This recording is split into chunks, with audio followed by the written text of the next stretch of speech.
what a day that was. Amazing. We just played the biggest battle of Black Seas that I've ever seen in my life. And oh boy, was it a good one. We didn't quite manage to finish everything and didn't quite manage to get to the end of the battle with having the British, half of the British fleet still waiting to be arriving in range to do anything. However, it was truly amazing and astonishing. Okay, so today was the first occasion that the Trafalgar collection of Warlord model ships that I put together in the long period of lockdown. So we're talking about 18 months. It's the first time that collection has actually been out on the table as one complete entity. And the nice thing about it was that Gabriel kindly invited me to come up and we ran Trafalgar, which was great fun.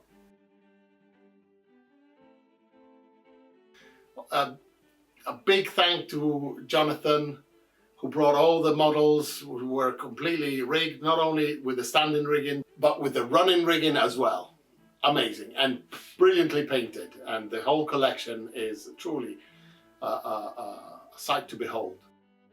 The game played remarkably well, really well, and I say that because not all rule sets can work well with a really large game like Trafalgar, because it brings in a lot of issues about having enough players to be able to move the ships around and getting the depth of play in terms of all the nuances of the different fleets and the different ships. You don't want to lose that. It's getting that balance between capturing that, but also having a game that is playable, that we could get through the moves and get through, to a point where we could call the game and have a result at the end of it. And yeah, the rules did that, and we had some really classic examples of tactics that were used in the battle being demonstrated on the table, where in one half of the battle we had British ships barreling through the combined French-Spanish line and delivering close-in broadsides at bows and sterns and causing massive damage, but also having to bear the brunt of fire from the French-Spanish ships as they were coming in. And it was who was going to be still standing at the end of that exchange. So it worked very well, very well. We had a really good crew of chaps here and had amazing fun and great time. There was grog. Luckily it wasn't too spicy, shall we say, so we kept the shenanigans to a minimum, and there was hardtack, and Tim brought up a real cannonball. I mean, I can't tell you how great the whole experience was. In terms of doing this again and some plans for the collection, I've put this collection together to play these kind of level games with this scale of ship on a regular basis, and getting people involved who want to do it. It's not just a personal thing, it's not just for my local club. So, I've travelled up here to Nottingham today from Devon to put this on for Warlord and the guys that have come along to that. I'm looking to do this for other groups of Age of Sail naval gamers that would like to do this. My main driver is I do this for my charity that I support, which is Combat Stress.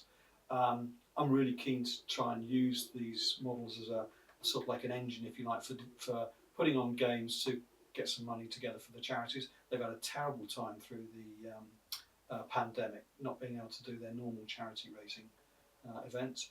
And I think wargaming is a hobby. We have a unique way of being able to do things to contribute to the veteran charities that other people can't do.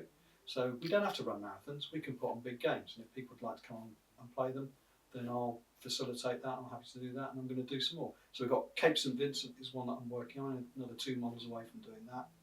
And of course, when Warlord come out with their new range of models, we can look at doing something like the Dutch fleet at Camperdown, maybe some Danes at Copenhagen. So yeah. Gabriel kindly put forward the idea of getting some Lucky Jack figurines available. I think they are retailing at about £5 each, with a contribution for anybody that purchases Lucky Jack. Part of that money will go to Combat Stress, the veterans mental health charity. My interest in Combat Stress goes back, I suppose, really from a career in the healthcare industry. I understand healthcare needs from that angle, and Combat Stress have been around since, they got going in 1919 after the First World War, so they've been a well-established, long-standing British veterans charity, British and Commonwealth, helping veterans since then, and they provide mental health care for veterans that cannot be provided by the NHS, and they rely, they're practically, as far as I'm aware, massively funded and reliant on public funding. They don't get a lot of money from government, if any, as I'm aware, so they really need public support on that, and I think it's something to say. We as war gamers spend a lot of time pushing toy soldiers around on tabletops, but it would be nice to help out some of the real ones that do it on our behalf. So yeah, it's quite passionate. So all it's left to say really is, when are we going to have the next one? Hopefully very, very soon. I don't know, maybe we can do the Battle of the Nile, or maybe some other big battles. But even small battles are great to play. So I'm going to leave you with absolutely full of joy and thankfulness for this brilliant day.